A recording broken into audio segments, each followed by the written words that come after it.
Я приглашаю наших вокальный ансамбль «Элегия». Подойдите, пожалуйста, сюда к нам. Ваши аплодисменты, друзья, нашим. Спасибо.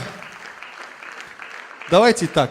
Я постою вот здесь, чтобы не было. Специально для вас народная песня «Ала Gözlü».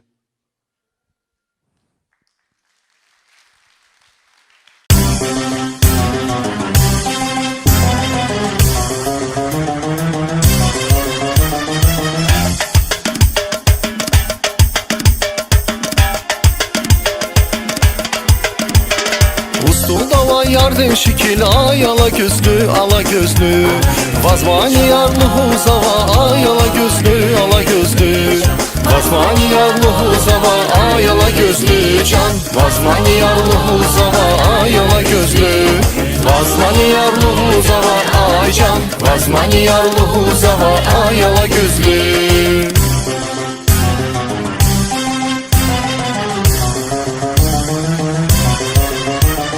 Hamuda sözlü şirin canla ala gözlü Şüşe kalem vaz kuzava ay ala gözlü Şüşe kalem vaz kuzava ay ala gözlü can Şüşe kalem vaz kuzava ay ala gözlü Şüşe kalem vaz kuzava ay can Şüşe kalem vaz kuzava ay ala gözlü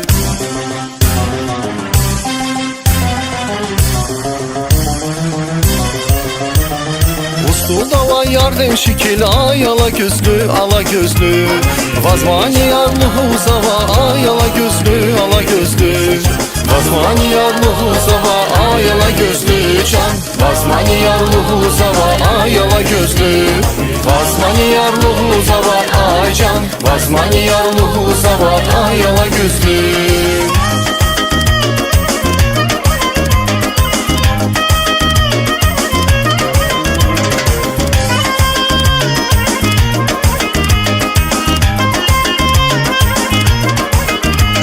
Şüşe kalem vaz kuzava ay ala gözlü can Şüşe kalem vaz kuzava ay ala gözlü Şüşe kalem vaz kuzava ay can Şüşe kalem vaz kuzava ay ala gözlü